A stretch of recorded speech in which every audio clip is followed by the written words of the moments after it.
I think we overeat because we don't know ourselves very well. Hear me out. Imagine if you have in your possession a baby dragon.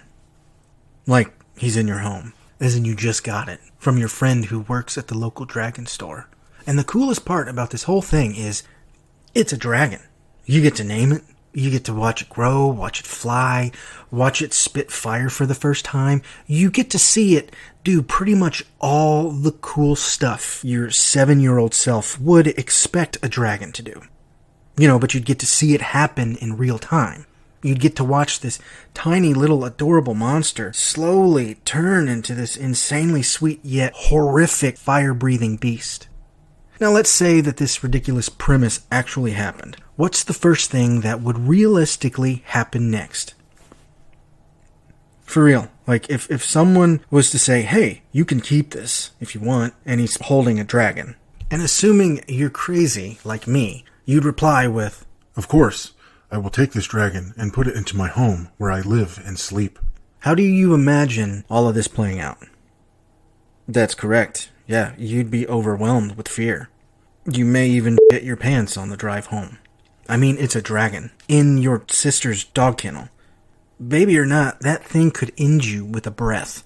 One cough, one exhale in the wrong direction, and you're done. But yes, the thought of having a dragon is pretty cool. I mean, it's a dragon. Come on. Like, for real, who wouldn't want to be like, hey, David, that sports car you drove off the dealership floor is pretty cool. Yeah, but check this out. I own a dragon.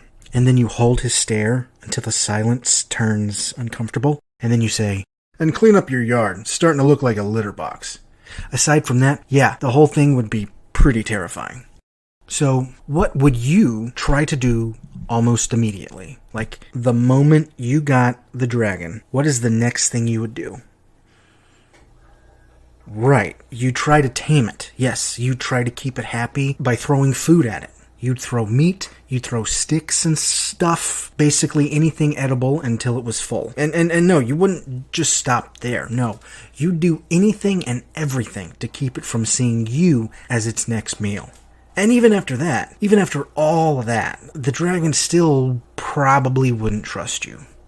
It will still definitely try to eat you. So please, be careful. Taming unreal mythological creatures isn't for everyone. Well, I guess on some level, maybe the beast would trust you. You haven't tried to kill it, even once, since signing the adoption paper, so that's a plus, right? Okay, before I go any further, there are probably a few of you out there taking this scenario way too seriously, and maybe thinking, this guy is stupid.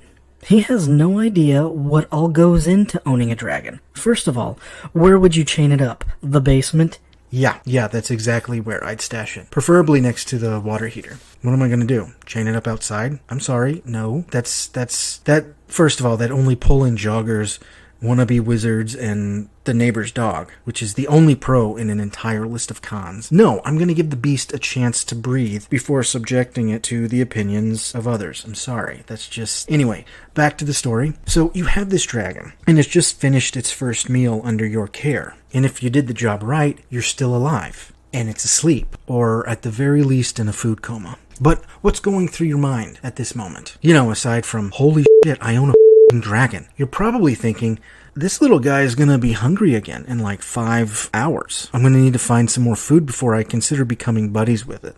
So you go out, you find food, then you come back and you find the little bastard wide awake and looking at you weird. A little too weird, if you know what I mean. So you feed it again and again and again, doing your best to keep it calm and happy. And as it's getting full, you start to think and you start to talk to it. It's still looking at you weird, of course. You're not a dragon. And it's probably thinking, what are you doing, dude? That's not your purpose. Your purpose is to feed me. That's it. Don't talk to me. Don't ask questions. Just feed me. Like, I'm the beast, and you're the guy who feeds me. All right? Where are my dragon nerds? How accurate was that translation? Right? I'm not gonna lie. I'm kind of impressed myself. A few meals and 3 days later, the dragon is probably less skeptical and a little more like, you know what? You look weird, and you don't make sense when you talk, but you and I, we're cool on this whole food thing. Don't worry, I won't bite your hand as hard, because without you, I'd literally starve. But, you think you could maybe, I don't know, give me a little outdoor time? Or at least let me explore the rest of the house? You answer yes. And then you dance. A few months go by and you start to develop a relationship. It sees you as an asset rather than a nuisance. You gently show authority, let it see you as its master, not fully. You know, it's still a dragon, like even in the baby stage. Point is, the beast is still coachable. Dragon nerds, relax, it's a metaphor. Although I do kind of sort of believe dragons existed instead of dinosaurs, but let's just keep going, okay? Awesome. The dragon is bigger, but it doesn't want to eat you. I mean, it does, but not as much, because it still fears you on some level. Without you, it'd starve, as it said earlier in the previous bit. Plus, why would it leave? Think about it. You've been giving it thick, hefty chunks of beef, and chicken, and lamb, and venison, and other stuff. Sidebar, why is venison called venison? Butcher a chicken, it's chicken. Butcher a lamb, it's lamb. Butcher a deer, it's venison. Now, I know what some of you are probably saying. Butcher a cow, it's beef. That at least makes sense, you know? The words beef and cow are single syllable. Beef, cow. Venison sounds like an upgrade, as if you were to tell a plate of deer meat. You know what? You're no longer a deer, Mr. Deer. You're now venison. You sound fancier now that you're dead. Sorry, that part went dark. But my point stands about venison. It's why. Seriously. My point is, the beast may not love you, but its perspective has shifted. You know, probably thinks about it from time to time, but then he's like, if I really wanted to eat him, I should wait until I'm unchained, and preferably on the second floor with access to the bedroom balcony. But yeah, I believe we have a pretty good thing going. Now the crazy part is, yes, it's a dragon, but you're also feeding it way more than the amount typically recommended for an infant dragon. You see where I'm going with all this? I'm slowly tying it all back together. The dragon is fat. You made it fat to stop it from killing you. And so now you've got this fat dragon, still dangerous, you know, because of the whole breathing fire part. But good news is, it can't fly very far. Its wings are strong, sure, when its stomach is the size of a human being, not triple the size, you know. Also, don't stand directly in front of it, and I think you'll be fine. You know, just not in its way, because that'd be horrible. Now it's time to pull out the wine, or the whiskey, or the weed, and really get to know this dude. Like, once you find some common ground on something, or maybe you discover you are birthday twins, that's pretty cool, right? Like either you have the same birthday, or you're like me and this one chick from college. We were like birthday twins because our birthdays were like 6 months apart, but the same day, and she was really hot, so that's the only reason I was really keeping that connection going, but that's not the point. Once you find common ground with this dragon, that's when you fire up the joint and you start asking the real questions, like, when was your first period? Just joking. Dragons don't menstruate. That was from me. But for real, start with a hardball, like, how old were you when you realized you weren't a human? Immediately, he says. Pretty much from the moment I woke up, I knew I wasn't one of you weird flesh suit guys with opposable thumbs and strong views against cannibalisms. Yeah, I knew I was different. Like, nearly singed my hands with a sneeze. Sorry, that isn't really relevant to the question. I just wanted to tell you that. Good, see? You got him talking. Now what? Exactly. You order pizza, you keep the party going, you turn on a funny film. I personally recommend Pineapple Express with Seth Rogen and the dude from Kenny Powers. Great. Also, dragons love that Electric Avenue song. I'm not sure why, but it really seems to, it really gets them going. 2 weeks later, you start to feel comfortable enough to unchain him. Of course, you'll need to go over the rules of the house, but you two are buddies now. He came clean about his crippling anxiety surrounding New York City rodents and farmers with fiery pitchforks, and you've opened up about your fear of abandonment and never finding true love.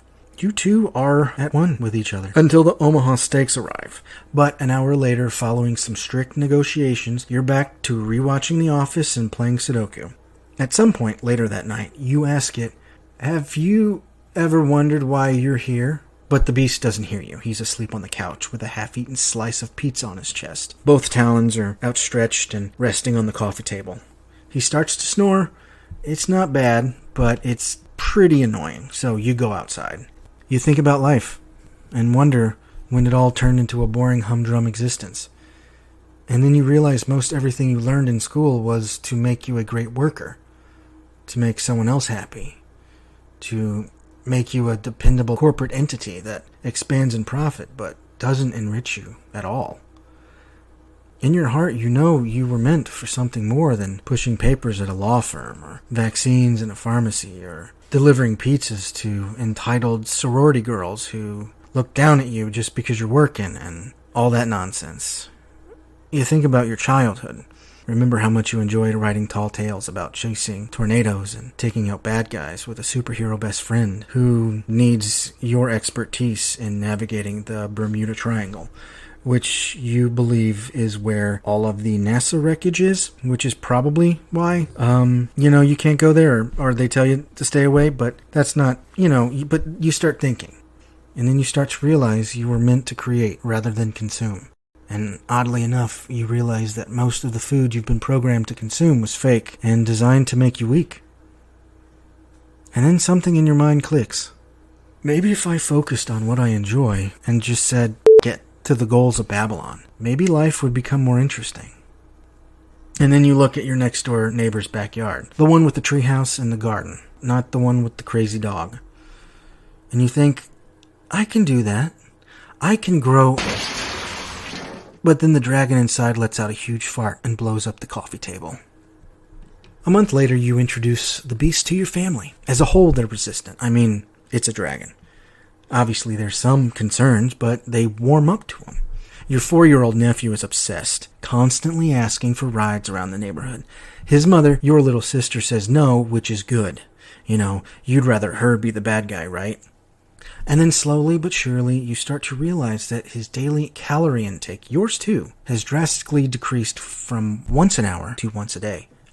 That, and Marshall's airtime, has significantly increased from 1:15 to 45 minutes with energy to spare. By the way, you've named him Marshall. No specific reason, you just really like that name. On your way home that night, you hop on his back, and you steer him home. You notice below your favorite Mexican restaurant, then ask him if he's hungry. No, I'm still full from lunch. And then you realize, I'm still full too. Plus, we still have a ton of venison in the fridge. And then, bam, you realize, wait a minute, did we just replace food with friendship? Yes, you did. You didn't think about food as much today, because you've been having a badass time with your buddy Marshall the Dragon. That and your mostly protein diet has been doing wonders for your man boobs. All of a sudden, your pants fit a lot better than they did last week. Marshall's clothes fit better too. He wears a bow tie, a real one, not a clip-on, but it's getting loose. And why is that, you ask? Because you have finally taken your focus off of food. Instead, you see it as fuel.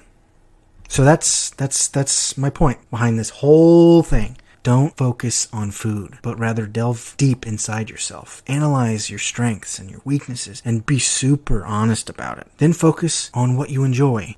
We all have a special talent. We all have a gift that makes us different. Find yours, dig deep, and then nurture it. Build it, exercise it, and make it work. Stay hydrated, but turn that focus from food to your mission. Tame your inner dragon and overcome gluttony.